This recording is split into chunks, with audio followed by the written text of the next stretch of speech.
Intermediate goods, the tires, the glasses, the electronics, what are you doing? You are double counting. Then, in order to avoid double counting, you exclude. You already took the value of the car, which includes everything. Okay, why you go ahead and include the electronics, the tires, and glasses? If you do that, you will be what? Double counting. In order to avoid double counting, we only look at what? We only look at the final, the market value of the final goods, right? Let's say, $100. And then what the sweater is made of what? Let's say it's a cotton or a wool or whatever. You cannot add wool and then the sweater itself, in that case, will be double counting. To avoid double counting, we only look at what? The final goods and services. And then what? Domestically, goods produced here in the United States. Domestically means we are interested in the value of goods and services produced domestically. Okay? Are imports included?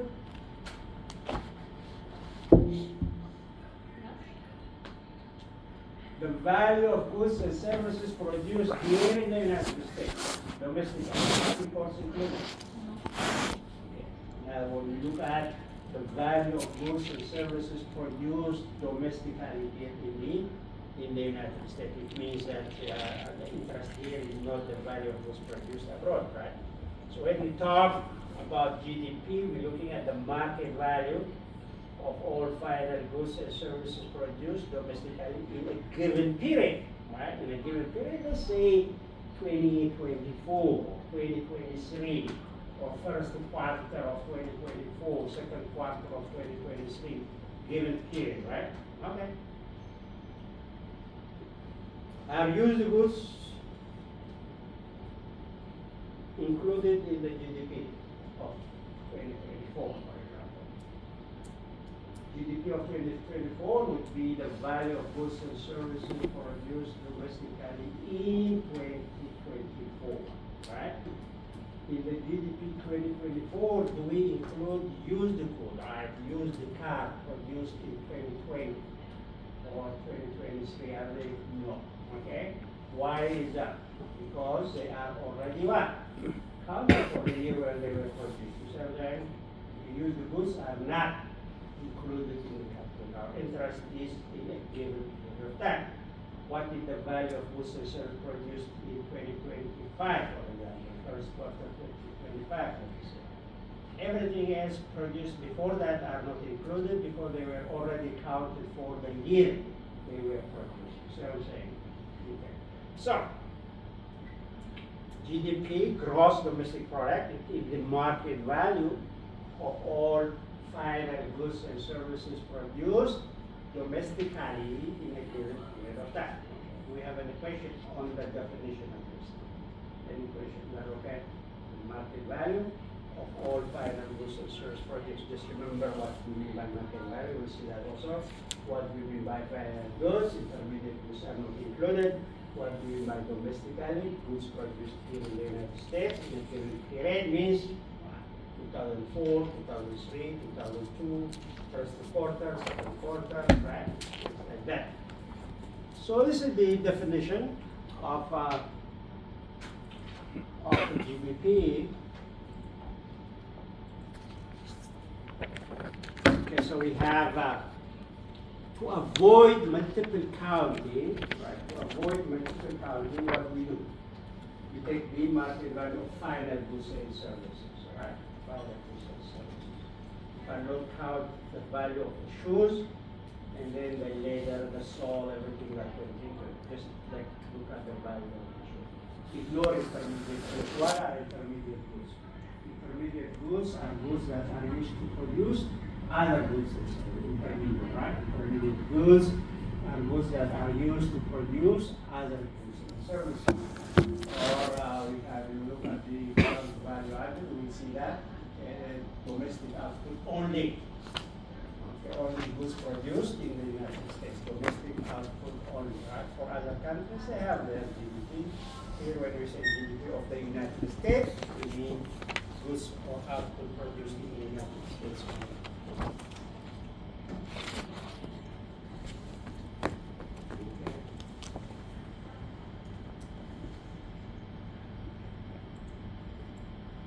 Okay, now market value, look at this, right? Given period, this is economy, produces resource and two computers in year one. If you know this one, you can have 10 computers, 100 computers, 1,000 computers process the same.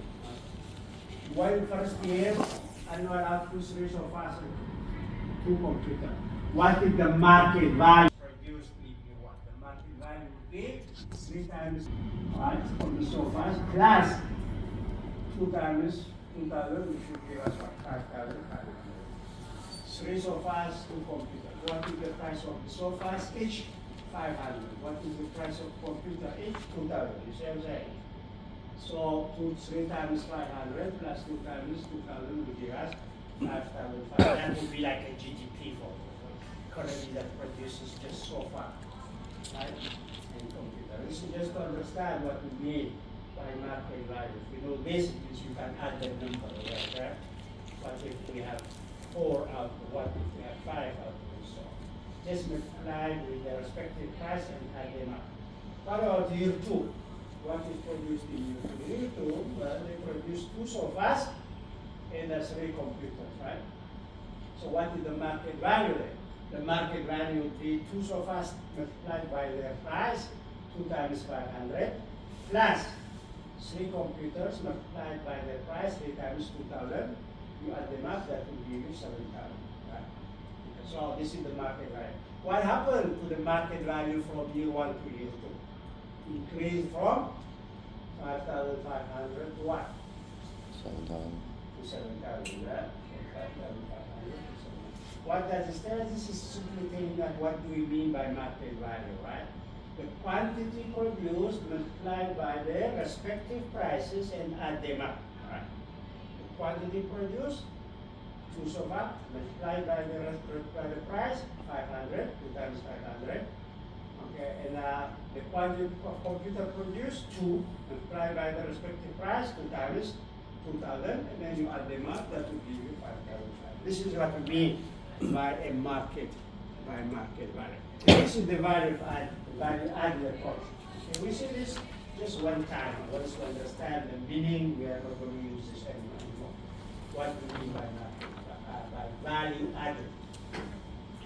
Value added at each stage of production. Let's say that at a sheep ranch, the value was 110 sheep ranch. Produce sheep, and then they have the wood, that value is 120. And then they sell that to wool processor.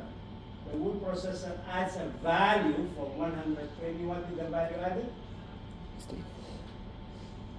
From 120 to 180. He bought it for 120 and then he sold it for 180. What's the value added? 60. From 120 to 180, what the value added is 60. Alright? And then he sold it for 180, and the coat manufacturer using that wool and produced the coat, sold it for how much? 220. What is the value added? 220 minus 180, which is 40.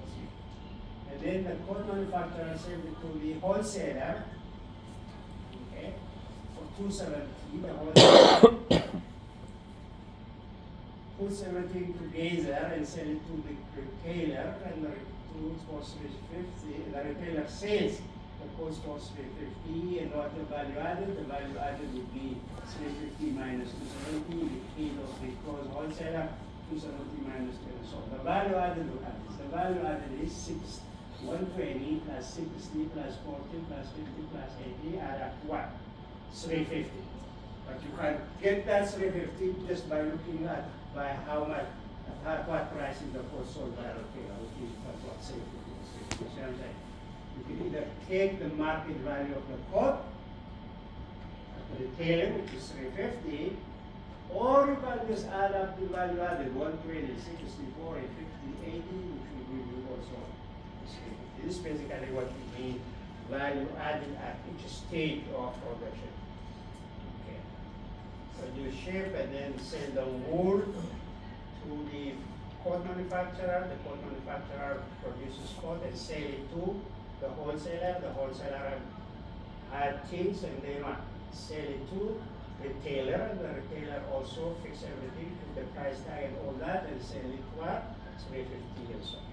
So this is just the value of added approach. What we need here is basically is just notebook calculation, but just to understand the idea of what we mean by the value added. You can either take what? The market value of goods and service, the market value is 350, or what? Only put value added approach. You cannot add each stream. You cannot add, for example, you cannot add 120, 180, 220, 270, and so on. You have to be extra. So we just need to look at the market value or the value added. Okay. GDP, we look at the definition, right? The market value of all final goods and services produced domestically. And we say use the goods are excluded. And then there are other excluded. One is public transfer payment. Public transfer payment. The government may make a transfer payment, let's say, for businesses or for individuals, right? Maybe subsidies, or they may give money for like food aid, or they may give money for subsidized housing and things like that. Those are not included. Public transfer payments are not included. Why? Our interest is only income generated from the production of goods and services. This is just one way. It's not making a payment or contribution in the production of goods and services. Private transfer payment is not included. Your father may give you money, or you may give money to a friend, right? No charge, right? So those kind of transfers are also not included. Anything, any payment that is not made for the production of goods and services is not included, basically. Right? Our interest is how much goods and services produced, and what is the income that is generated from the production of goods and services. The other exclusion is the financial asset transactions, like bonds and stocks. Okay, you buy bonds and stocks. Those transactions are not included in the calculation of the GDP. Why? Bonds and stocks are not directly used in the production of goods and services. Why do businesses sell bonds? Or why do they sell shares? Why do they do that? They generate money, don't they? They sell bonds, they generate money, and what do they do with that money? They buy machines, tools, and instruments. When they buy machines, tools, and instruments, then you include it, but you don't include the initial transactions in bonds and stocks. Why is it excluded? We already mentioned that. And the other one that is excluded is second-hand. Right? Second-hand goods are excluded. Why? Because they are already counted for the year they were produced. The same thing, the year they were produced. Second-hand goods are excluded. Are we okay? Okay. So what we need to know, what is GDP, the definition of it, right? And then we need to know what is excluded. Any question on this public transfer would be like food stamp, subsidizing housing, Medicaid, government pays money, right? Are those payments for the production of goods and services? No. No, it's just one way, right? The government is giving money one way. That is not included in the calculation. Right? The second one is private transfer payment, where people generously give money to others, right? Okay. That is also not included. Our interest, remember, is to calculate the value of goods and services produced, or the income that is generated from the production of goods and services. Second hand, financial transactions, bonds and stocks are not included. Why? Because they are not directly used in the production of goods and services. Right? Businesses sell bond, they sell share, right? Get money, and then use that money to buy what? Machines, tools, transport. Then you include them, not the initial transaction.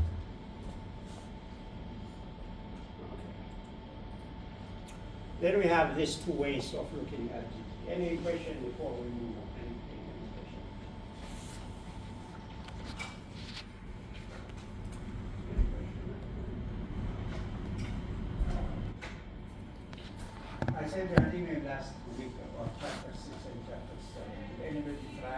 chapter 6 that is. Did you see the email? That is chapter 6 and chapter 7, right? When we cover this, then we go ahead and then we go through the questions. Okay. So, now we look at the two ways of looking at GDP. Two ways to measure GDP. One is what we call the expenditure approach, and the other one is called the income approach, right? Expenditure approach, income approach. Of these two, the expenditure approach is more important. Expenditure approach and income approach. Let's see what they mean.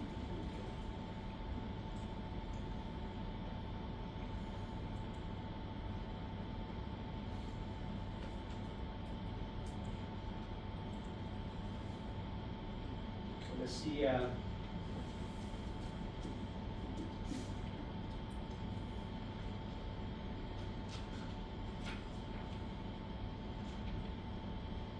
Let's say we have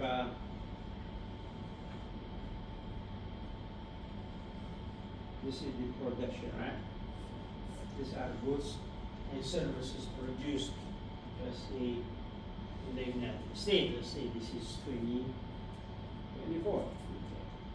Production, goods and services produced in 2024, right? How do businesses produce goods and services?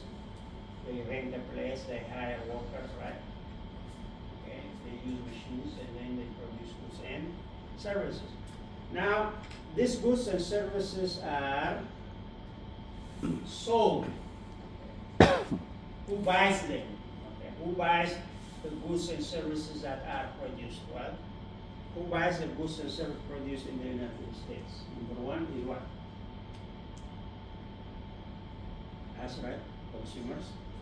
Consumers buy the goods and services that are produced in the United States. We put C for that, to mean consumption. But who else buys the goods and services produced? The others who buy the goods and services are businesses. The same investment. Okay, investment is purchase of machines, tools, instruments by business, which we call investment, IG. Right? Who else buys U.S. produced goods and services? Government. Right? The government buys the goods and services produced. We put G for that. Right? Who else buys? Well, we export goods that foreigners buy goods. And we, for that, let us say, foreigners buy goods and services. We put XN to mean net export. I will discuss that in a minute. But at this point, you say we have this goods and services produced, and they are sold for consumers, businesses, governments, and then the foreign sector. No question on this, right? Okay. Now, when businesses sell these goods and services, they generate income, isn't it? They receive money from household, they receive money from other businesses, they receive money from government, and there is income that's here, right? So this money is used to pay for, let's say, wages and salaries. What else? It's used to pay for rent, right? Mortgages, whatever they have to pay. And then for the machine that they are using, let's say they pay interest. Okay. Whatever is left, the residual they get is what we call a profit. You remember this takes you to the circular flow, right? They have wages and salaries, rents, interest, and profit. So in other words, when they send money and this money is paid, okay, for wages, salaries, rents, interest, and profit. Is that okay? You understand the condition, right? Understand the condition. This side is called the expenditure approach.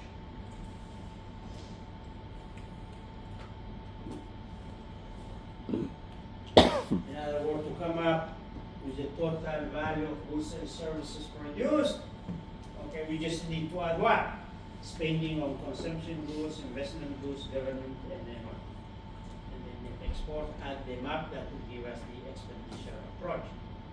But this money, let's say, if let's say 5 trillion is produced or sold, this 5 trillion, part of it is paid as salary, another part is paid as rent, another part is interest, whatever is left is a profit.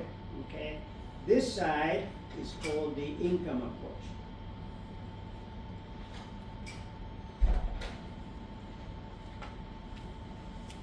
Income approach.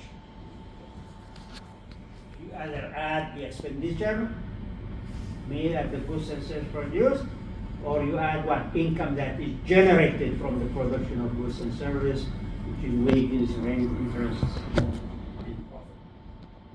That's income approach, expenditure approach. What I'm doing here is simply to show you the link between the expenditure approach and income approach. More or less, they are the same with some adjustment. Okay, with some adjustment. Okay.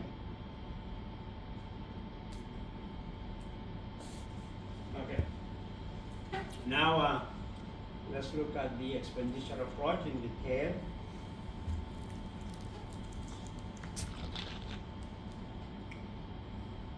Count the sum of money spent buying the final goods and services. Who buys your goods, right? Who buys the goods? You just say, who buys it?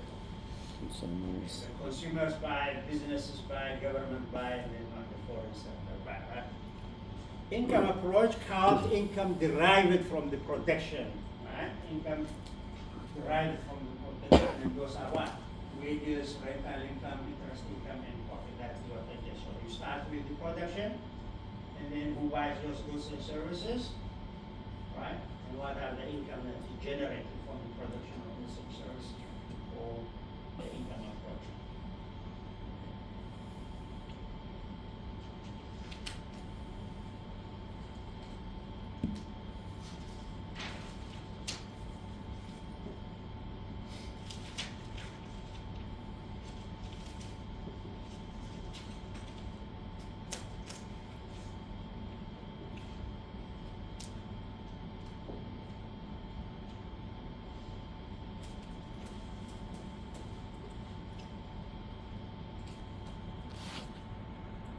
So we have the expenditure approach.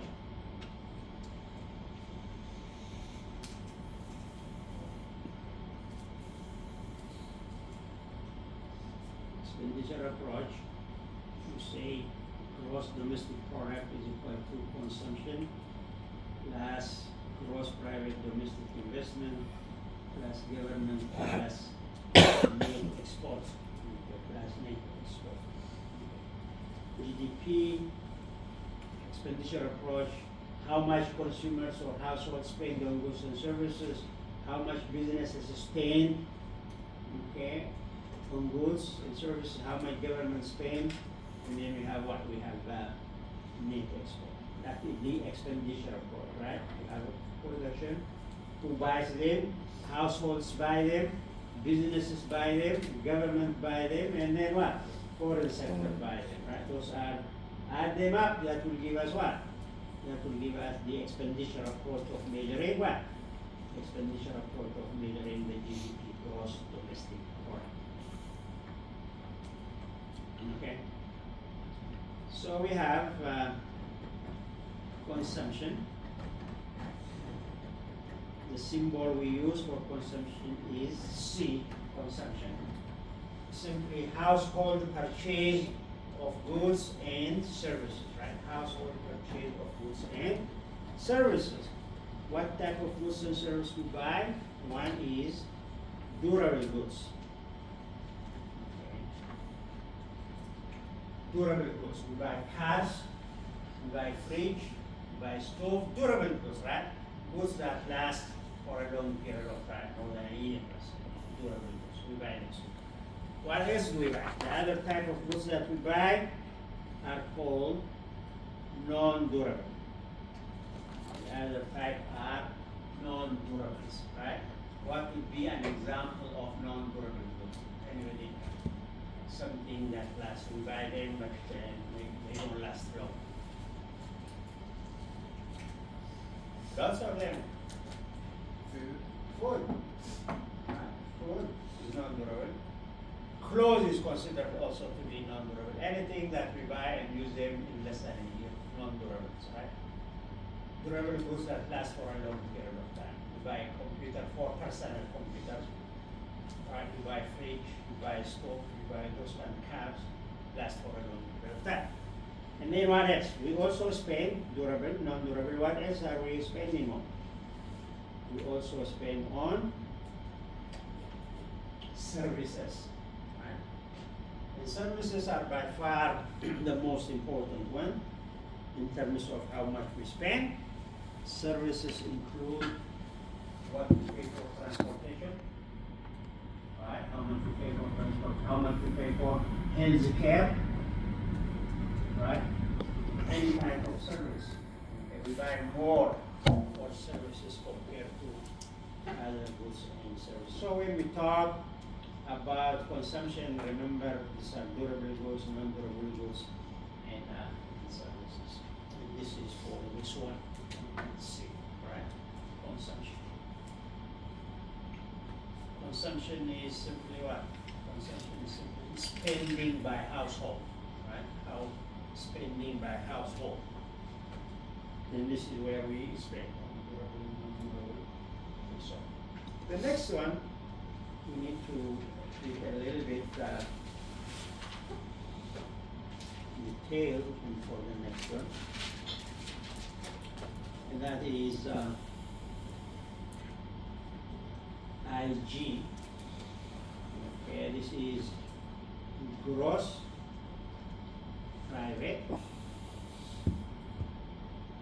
domestic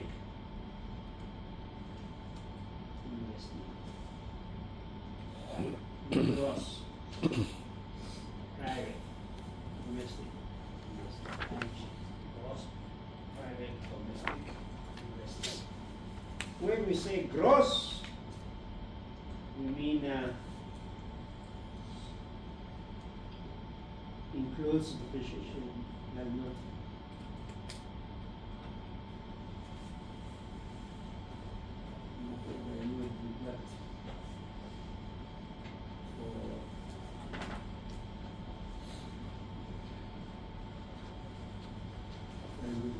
depreciation. It's also called another name is fixed capital consumption. Fixed capital consumption.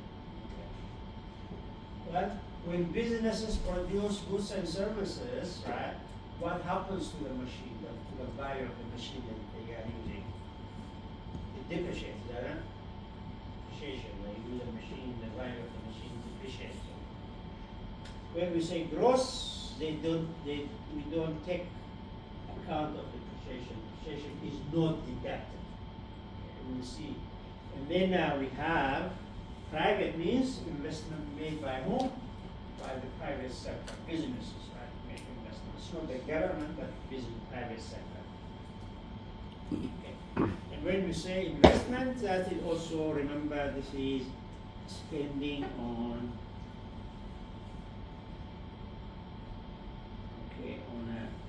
machinery, tools,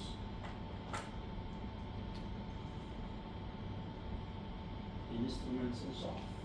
Machines, tools, instruments and so on.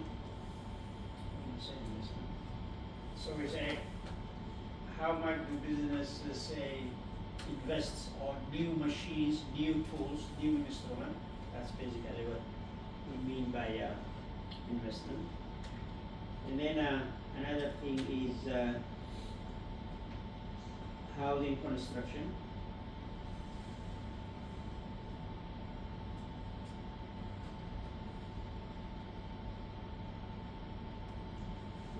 New houses that are constructed in a given year are included under investment. And then we have spending on R&D. Okay, it is research and development.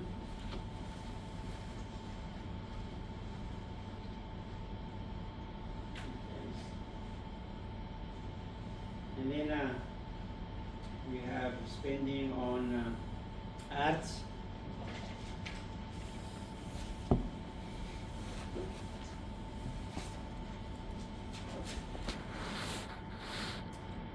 And then we have inventory. Okay, then we have inventory.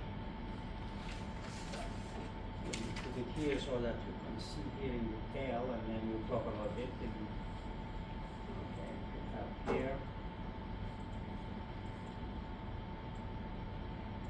Okay. Okay, we have here, when we say gross private domestic investment, includes machinery, equipment, and tools. Okay. Newly produced machine, equipment, tools, and then we have residential construction, housing, new houses, not old again, right? Houses interested in a given period. And then we have what? Spending on research and development. Right? And then the creation of what? New works of arts, music, books, movies, and all that. And then changes in inventory and the creation of what? New capital asset. This is creation of new capital asset as basically this. How much new machines, equipment, and tools are produced, how much is new housing are produced, how much is spent on development, research and development, books, music, and all that, and then changing inventory. Any question on this? Okay.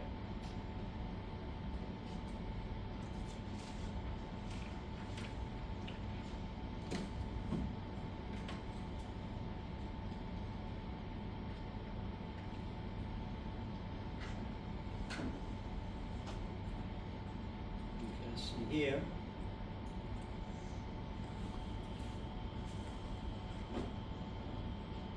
Expenditure approach, we say what? Count the sum of money spent buying the final goods. Who buys them? We say consumers, right?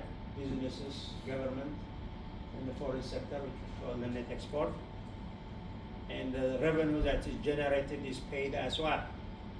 As income, including wages, rents, interests, and profit. More or less, these two are equal. We'll see how they are equal. Income approach and expenditure approach are equal. Because here I say, if you remember, we have production. Okay. And these are goods and services that are produced.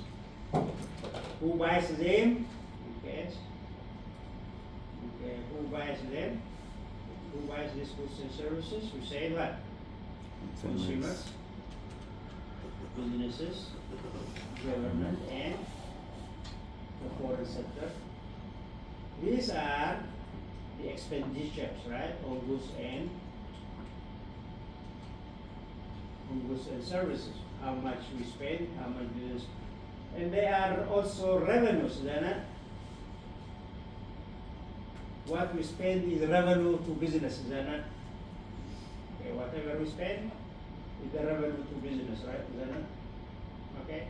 That revenue is paid as what? Okay, now, they sold the goods and services, they generated this much revenue, let's say 100 billion. What do they do with that revenue? Part of it they pay as what? Well, they hire workers, so they have to pay their workers. What else they do? Well, they rent the place for mortgage, they have to pay rent. And then they borrow money to buy the machines, they have to pay what? Interest. Okay, they pay their wages, they pay their rent, they pay the interest. Whatever is left is what? Whatever is left is their profit, isn't it? This is what we call, if we add this, that is what we call the income approach. And when we add this, what we call that? That is called expenditure approach. And we can see more or less, right, with some adjustment, we can say that the expenditure approach is more or less the same as what?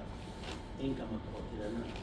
So whatever money made here, is spent there. Okay.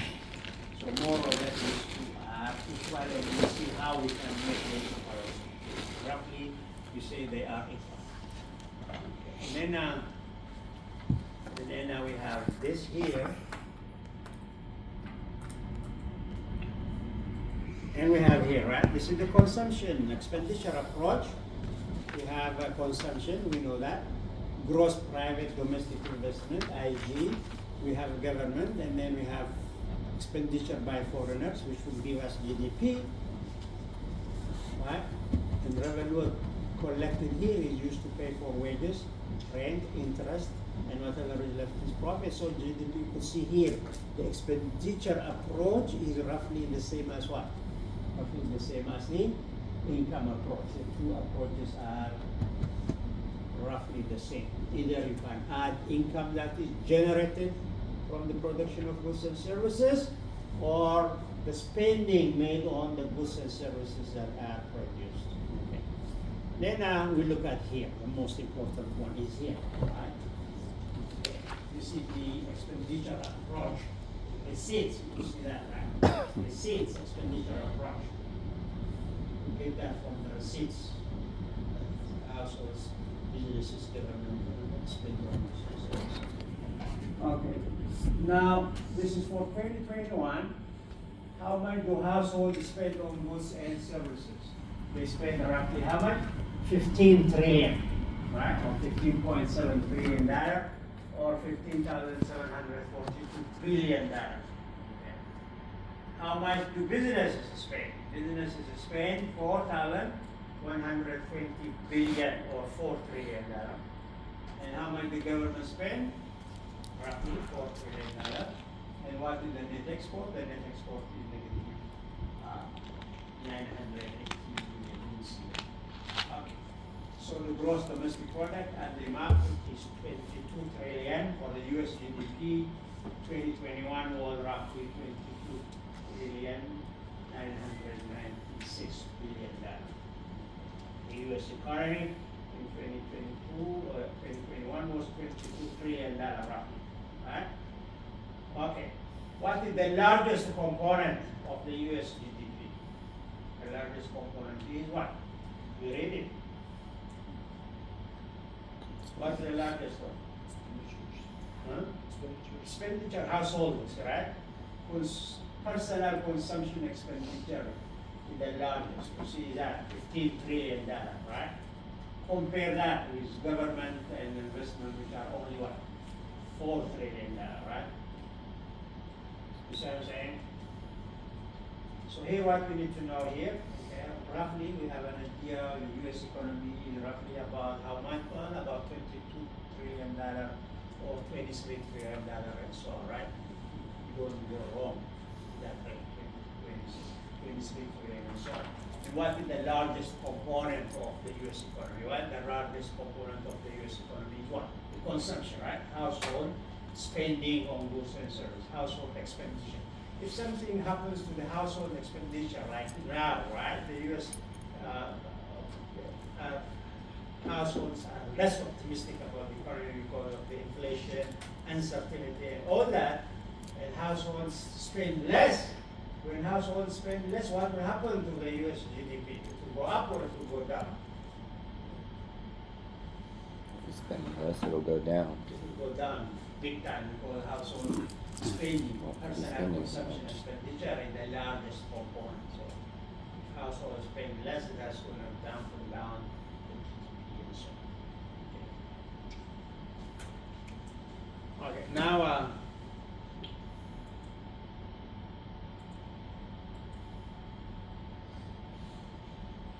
there's one more thing and then we and that is you said expenditure, consumption, right? And then we have what? Plus gross private domestic investment, plus government, plus XN, net export. When we add them up, that will give us what? That will give us the gross domestic product, isn't it? Now take Xn. Xn is net export. And this is equal to export minus import, right? Export minus import is the net export. Okay? Okay, if export is greater than import, then we have what we call trade surplus. If export is less than import, and then we have what? Trade deficit. Okay. Export. Well, if export is less than import, we know Xn is what? Positive or negative? Xn is export minus import. Right? Export, let's say, is less than import. So Xn of the net export in this case is positive or negative? Export minus import. Export less than import. Let's say this is 100 and this is 120. Okay? So net export in this case is positive or negative? Negative, then 100 minus 120 is a negative number. So in this case, if this is the case where there is trade deficit, this is going to be a negative number. Okay. So you said in 2021, you said what? Net export was negative 996 billion. What does that tell us? It means that imports were greater than export by how much? By 996. In other words, import was greater than export by 996. There was a trade deficit. Trade deficit was how much? 996. So we have here, just one more thing here, and then we have a don't worry about that. We have here, see the net export here? How much is it? 918 with a negative sign, huh? So what does this negative sign tell us? The negative sign is telling you that there was a trade deficit. Import was greater than export by $918 billion in 2021. So this negative basically means net export was negative, which means there was a trade deficit, and the deficit was how much? $918 billion. With that, I will stop here. Please read this chapter carefully. We will finish on Wednesday and then also do the exercise for the questions that I gave you, and we will also